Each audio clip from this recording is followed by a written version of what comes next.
আসসালামু আলাইকুম সবাইকে আজকের অনলাইন ক্লাসে সুস্বাগতম জানাচ্ছি। আমি Zahidul Islam, BB honours accounting, assistant teacher, Mirzarhat high school.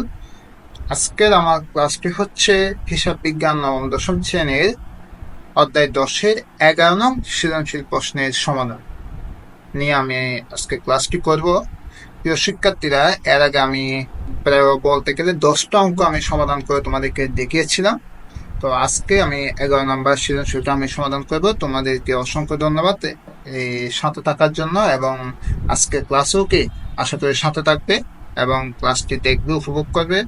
আর কোনো কিছু না বুঝে থাকলে অবশ্যই কমেন্ট করে জানাবে। ওকে, তাহলে আমরা ক্লাসটা শুরু করি।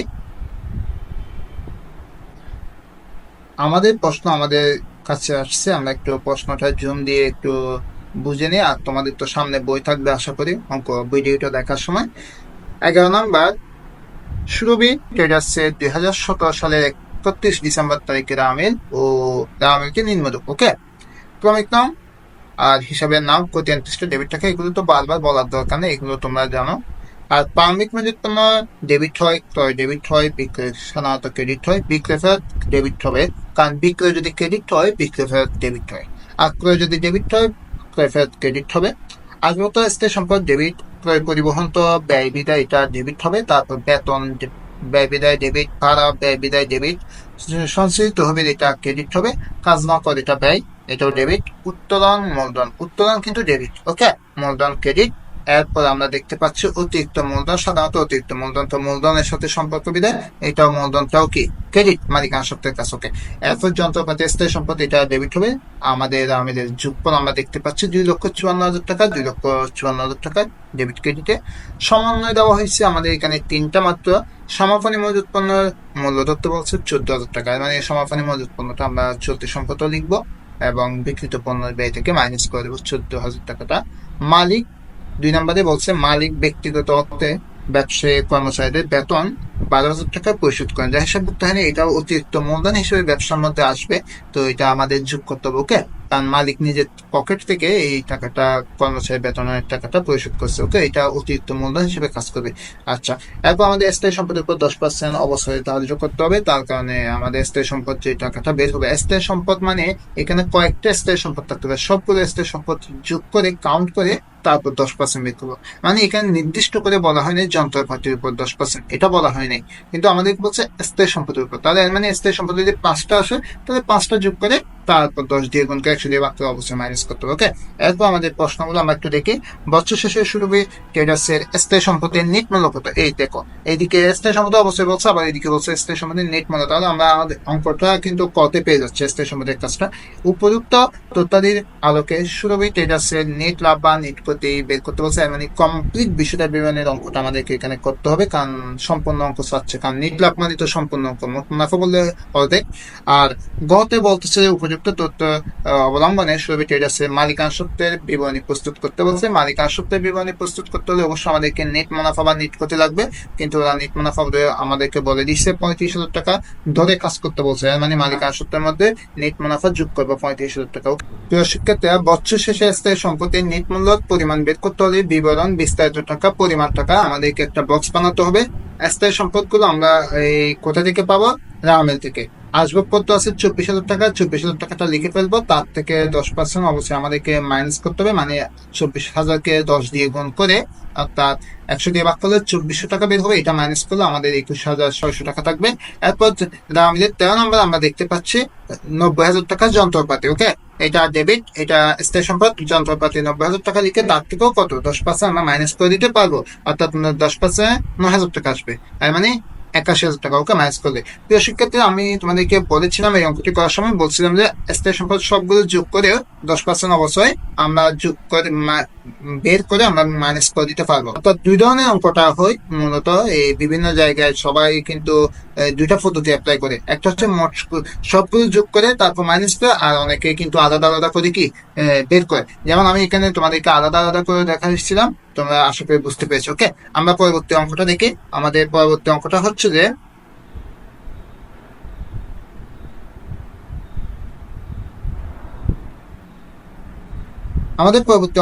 যে উপযুক্ত তথ্যটির আলোকে সুরভি ট্রেডার্সের নেট লাভ বা নেট ক্ষতি বের করতে বলছে। ওকে, তা আমরা বিবরণ টাকা টাকা লিখে ফেললাম। ওকে, তো নেট মুনাফা বা নেট ক্ষতি বের করতে হলে প্রথমে বিক্রয় আসবে। অবশ্যই বিক্রয় কত আছে, 1,20,000 টাকা ক্রেডিট পাশ থেকে নিতে হবে। বিক্রয় থেকে অবশ্যই বিক্রয় ফেরত মাইনাস। তো বিক্রয় ফেরত ডেবিটে থাকবে 3,000 টাকা। তোমরা দেখতে পাচ্ছ বিক্রয় ফেরতটা মাইনাস, অর্থাৎ 1,20,000 থেকে 3,000 টাকা মাইনাস করলে 1,17,000 টাকা থাকবে। এটার নাম হচ্ছে নেট বিক্রয়। ওকে, তারপর অপশনটা হচ্ছে বাদ বিক্রিত পণ্যের ব্যয়। বিক্রিত পণ্যের ব্যয়ের মধ্যে প্রথমে আসবে প্রারম্ভিক মজুত পণ্য। প্রারম্ভিক মজুত পণ্য আমাদের শুরুতে দেওয়া আছে 20,000 টাকা, আমরা এটা লিখে ফেলবো শুরুতে 20,000 টাকাটা। তারপর আসবে ক্রয়, 2 নম্বরে ক্রয় আছে কত, 80,000 টাকা। তোমরা প্রিয় শিক্ষার্থীরা বিক্রয় থেকে যেমন বিক্রয় ফেরত মাইনাস, ক্রয় থেকে অবশ্যই ক্রয় ফেরত মাইনাস করতে হবে। ওকে, তো ক্রয় আছে কত, 80,000 টাকা, তার থেকে ক্রয় ফেরত মাইনাস করতে হবে 4,000 টাকা। ওকে, 4,000 টাকাটা এটা ক্রেডিট পাশ থেকে নিতে হবে, কারণ ক্রয় ডেবিট, ক্রয় ফেরত কি হবে, ক্রেডিট হবে। ক্রয় যদি ডেবিট হয়, ক্রয় ফেরত ক্রেডিট হবে, তাহলে ক্রয় 80,000 টাকা আর ক্রয় ফেরত কত, 4,000 টাকা মাইনাস করলে আর থাকে 76,000 টাকা।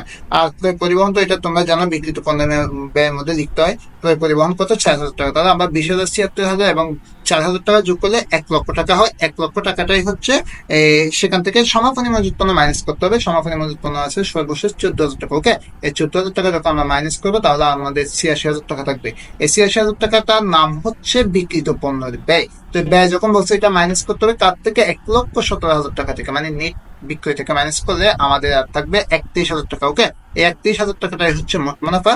মোট মুনাফার সাথে আমাদেরকে পরিচালন ব্যয় মাইনাস করতে হবে, অন্যান্য আয় যোগ করতে হবে, অন্যান্য ব্যয় বিয়োগ করতে হবে। তো আমাদের পরবর্তী লেভেল হচ্ছে ধাপ হচ্ছে যে পরিচালন ব্যয়। পরিচালন ব্যয় মানে যে ব্যয়গুলো রেগুলার হয়। তো আমরা একটু দেখি রেগুলার কোনটা কোনটা হতে পারে। যেমন আমরা দেখতে পাচ্ছি বেতন, 7 নম্বরে কি দেখতে পাচ্ছি, বেতন 12,000 টাকা। 12,000 টাকাটা আমরা লিখবো। এই প্রিয় শিক্ষার্থী এখানে বলছে 12,000 টাকা মালিক কর্তৃক পরিশোধ করছে, তাহলে এটা অলিখিত বেতন, এটা আমাদের যোগ করে দিতে হবে। 12 সাথে 12 যোগ করলে 24,000 টাকা। ওকে, আর এরপর আমরা দেখতে পাচ্ছি ভাড়াটা ব্যয় 5,000 টাকা, আমরা লিখে ফেলবো ভাড়া 5,000 টাকা। তারপর আছে আমাদের 10 নম্বরে খাজনা ও কর, এটাও ব্যয়। খাজনা কর তোমরা জানো কত, 6,000 টাকা। তো ব্যয়ের মধ্যে চলে আসছে 16,000 টাকা। এরপর আসবে যে আসবাবপত্র অবশ্যগুলো। ওকে, তো শিক্ষার্থী আমরা ক অঙ্কের মধ্যে আসবাবপত্র অবশ্যগুলো আলাদা আলাদা করে বের করছি, রাইট?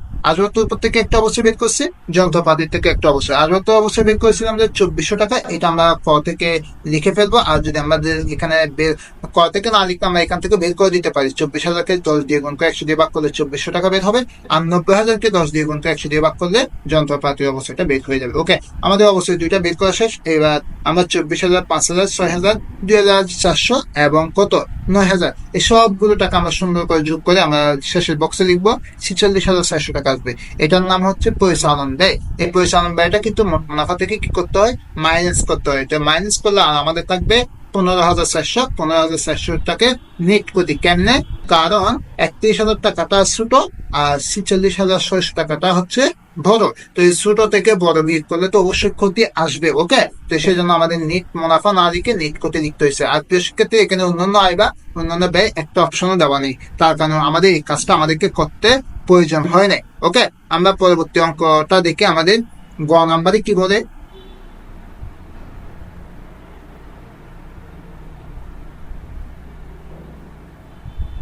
ওকে, প্রিয় শিক্ষার্থীরা গ নাম্বার বলছে উপযুক্ত তথ্যাদি অবলম্বনে সুবিধা এটা আছে মালিক আসক্তের বিবরণী প্রস্তুত করতে বলছে। মালিক আসক্ত বিবরণীর অঙ্কটা অনেকটা সহজ, একেবারে 4 পাওয়া যায়। ওকে, তো আমাদের প্রথমে মূলধন লিখতে হয়। মালিক আসক্ত অঙ্ক করতে গেলে প্রথমে আমরা বক্সটা বানাই দেবো, প্রথমে মূলধন দেবো। ঠিক আছে, মূলধন কত আছে আমাদের, এই দেখো এখানে মূলধনটা কোথায় একটু বুঝতে হবে। 11 নম্বরে উত্তোলনের পাশে মূলধন। মূলধন যখন ক্রেডিট 80,000 টাকা, তাহলে 80,000 টাকা লিখতে হবে। ওকে, যোগ অতিরিক্ত মূলধন, মূলধনের সাথে অতিরিক্ত মূলধন আছে 20,000, 20,000 টাকা যোগ করলে 1,00,000 টাকা।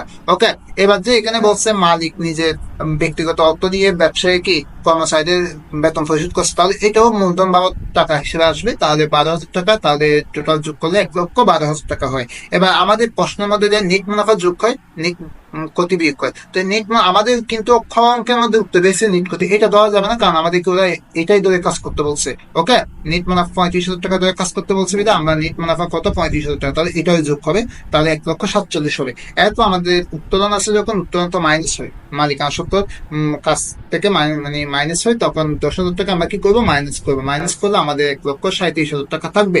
তার সাথে সাধারণ সঞ্চিতি এখানে দেওয়া আছে 9 নম্বরে কত, সাধারণ সঞ্চিতি অলওয়েজ যোগ হয় মালিক আসক্তের সাথে, তাহলে 23,000 টাকা, তাহলে এটা আমরা যোগ করবো। ওকে, যোগ করার পর 1,37,000 সাথে, অর্থাৎ এই 30,000 টাকা যোগ করলে 1,67,000 টাকা। তাহলে এটাই হচ্ছে মোট মালিকানা সত্ত্বের পরিমাণ।